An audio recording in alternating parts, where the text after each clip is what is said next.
nti mu mateeka waliwo kye tuyita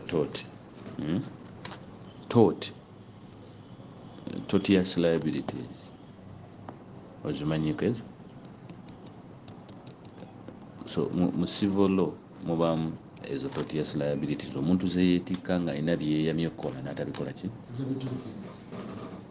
asobola obikola mu deception n'alimba tinja kukola kino nakiri. So that brings us to a question nti ono yasigning endagaano ng'agenda okukola byo bibuuzo biri wasigning endagaano ki? Are you sure you understood the contract? Do you know who is responsible for what? What I know for such kind of work, the travelers baba balina okuba nga ababatwala bavunaanyizibwako according to the current law. But it does not for a sensible person like me who resonates in labor. That does not work. There's a lacuna into the whole arrangement. A fox cannot be in charge of a meat store. So the variability is there, yes, but the fact is the wrong party is being blamed for what he knows that he could not do, but for the fact that he commits to supervise what is beyond his jurisdiction, then he has to suffer the variabilities or the repercussions of the deployment.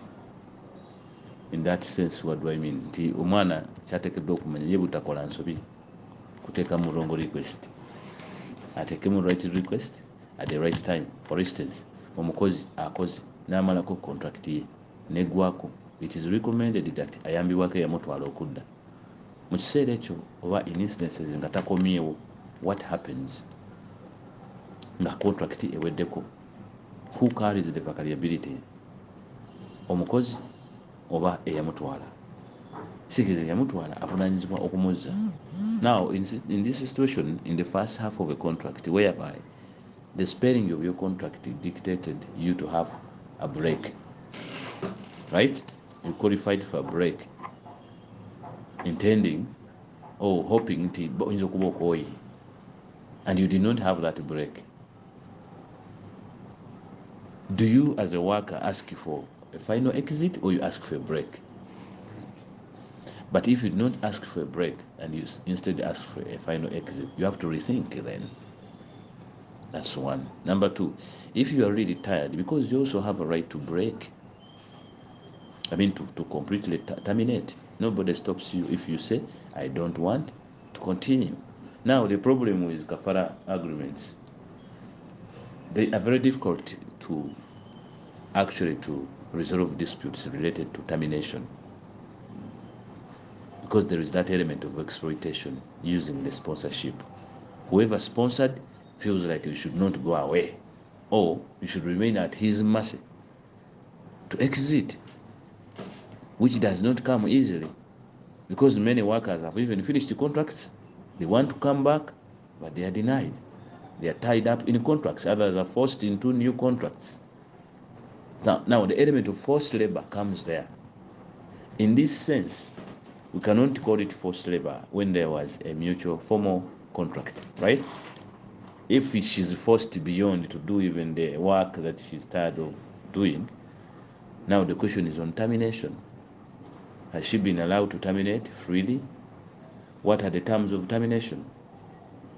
Terms of termination go with compensation, especially within a contract, right? But if you don't want to compensate, you have to go and look into the annual leave clause, which gives you allowance to leave.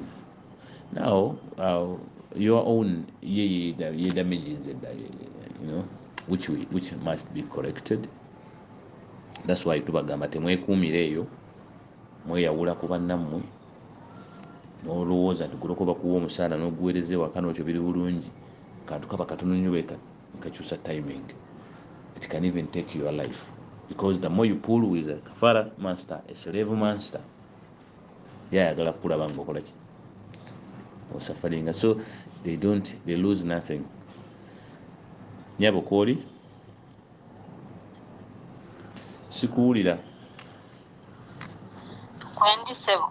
Kati njagala okumanya olina ennamba za bakama abo? Nzirina ssebo. Okay. Olina passport yo?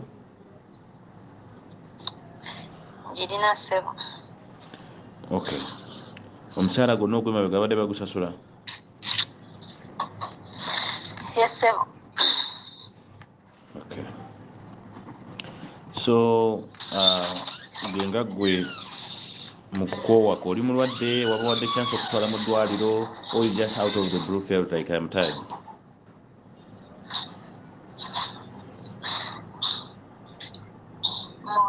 Mpulira nange health wise siri bulungi kubanga each day I am losing weight.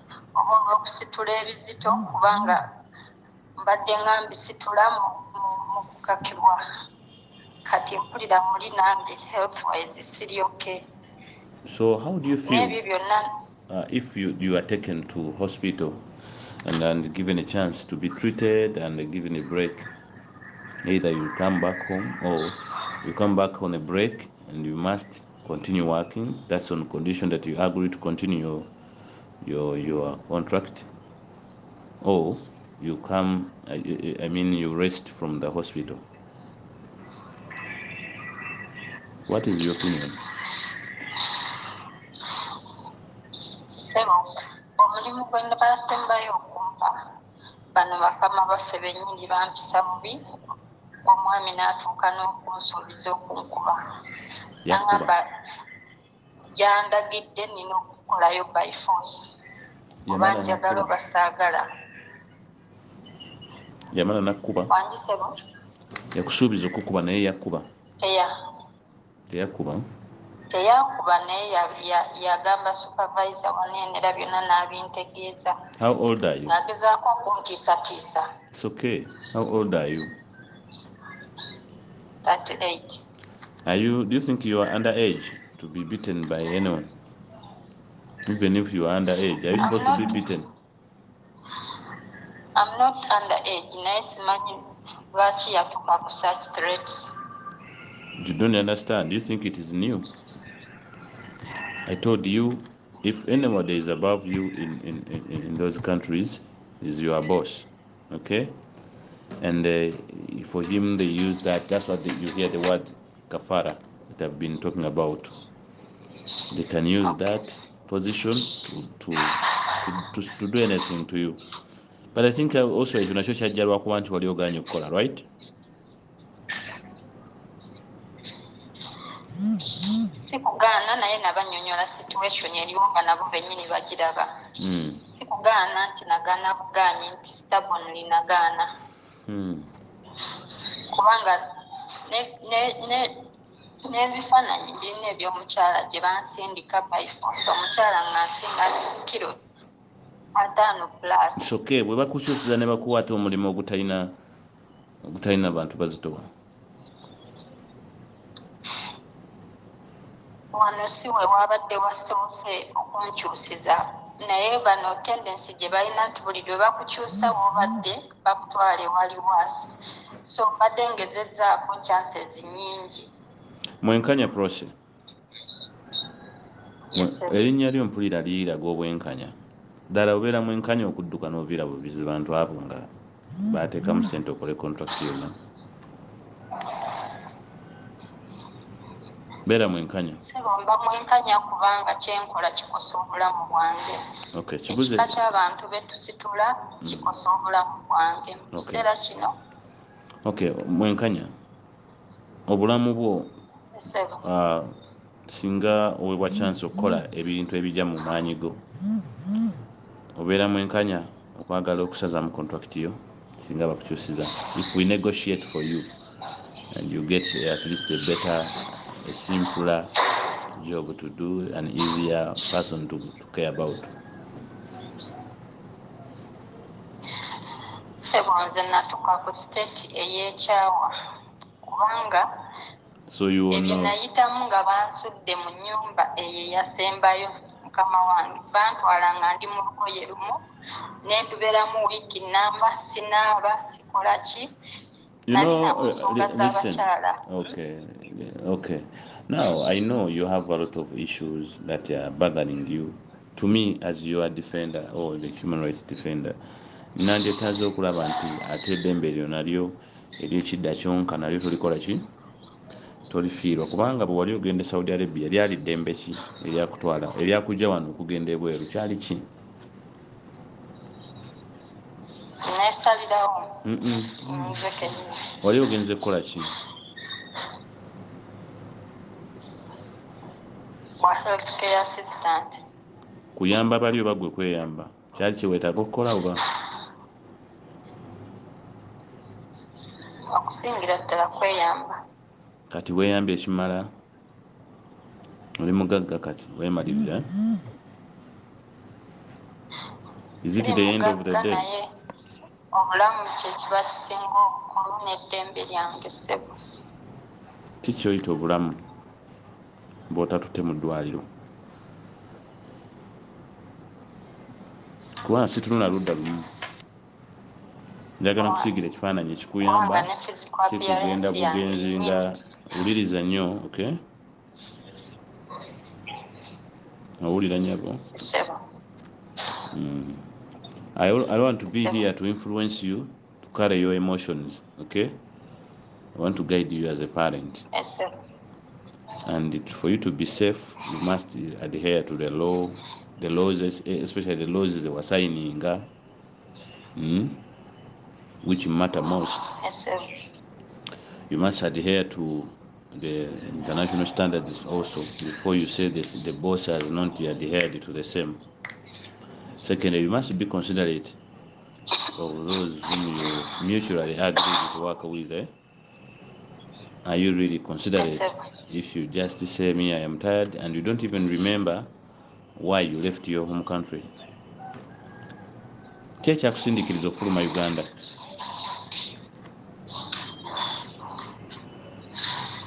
Mbeera y'ebyenfuna ssebo. Kyekiri mu kusindika okudda? Ki ekikusindiikiriza okudda e Uganda? Mbeera y'emirimu n'embeera y'obulamu bwange. E Uganda waliyoko ku mbeera y'ebyemirimu n'ebyobulamu bwo? Ku byakusindiikiriza yaliko? Nedda ssebo. Eye Uganda yali mbeera ki yakusindiikiriza? Ya byanfuna. Ebyenfuna obifunye? Bimala?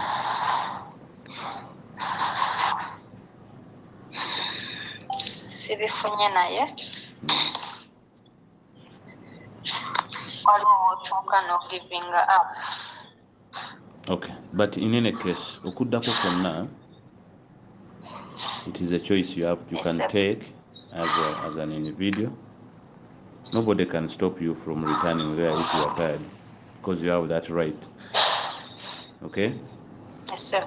However, there are procedures and conditionalities zijirako, and in regards to your rights, especially when you want rights, you have to also be mindful of other people's rights. Okay? Yes, sir. So can you please try to look into that?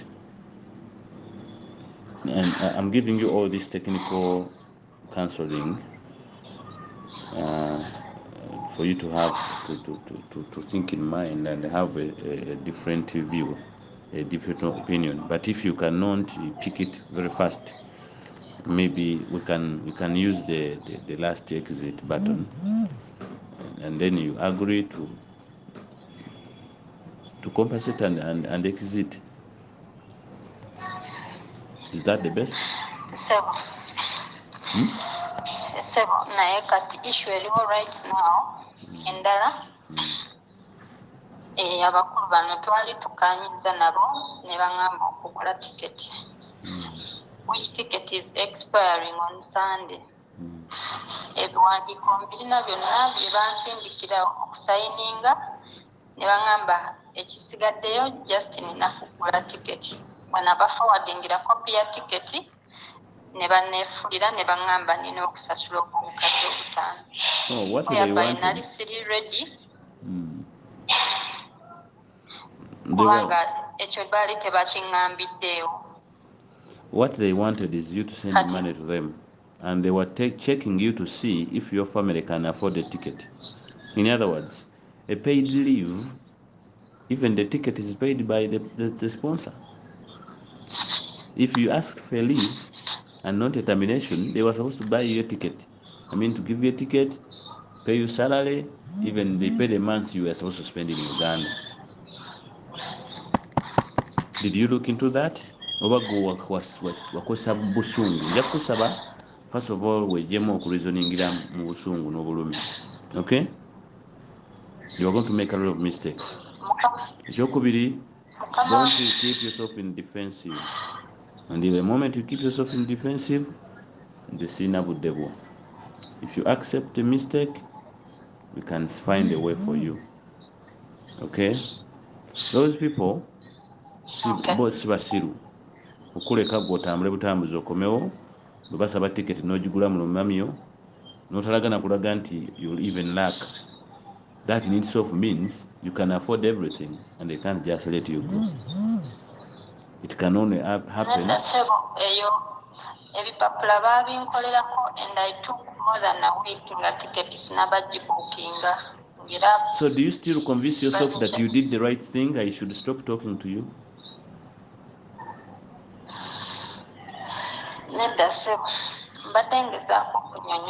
Don't convince me anything. I know the mistake you did. Okay? That's why. Have I been saying anything wrong? Byenjogedde byonna tekuli makulu. Bwe tebikwata ku situation ye. Bwe tebikwata ku situation ye, you can also say ne mukulu nga byonyona tebikwatagana ku situation yange. Then nze nga nze nja kwesonyiwa ngambe nti ono yalina kye yakola. Ng'omusawo bwe mba nkujjanjaba mba nina kutunuulira ki? How to go about the cause of your issue and I say how to mitigate it. Not you to make me sympathize with your pain and I forget to treat the right what?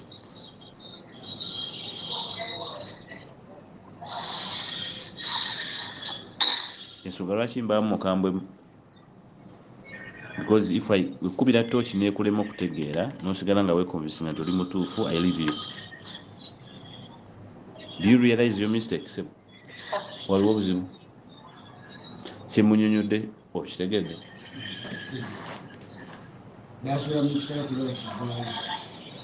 Naye n'abakakasa nti ffe waffe tuzikola ki? They don't do things like that. Okay? This is where you are losing on your rights because for you are using anger. Ng'omukazi anoba ava mu bbanga baba mugamba kwatiriramu. Ebintu ebimu sisobola bikola kati kulw'okuba nina future gye ndaba nti ze wano sijja kubeerawo. Sirabanga ku musajja mwavu ng'ono. Okitegeera ekiva mu kyo n'atambula n'amuviira n'abaana n'aleka emabega. Naye aba yakagenda bw'ati omusajja n'agaggawala na buli kimu ne kikyuka n'omukazi w'okubiri n'amuleeta. Ate ng'oli adda eri akolima.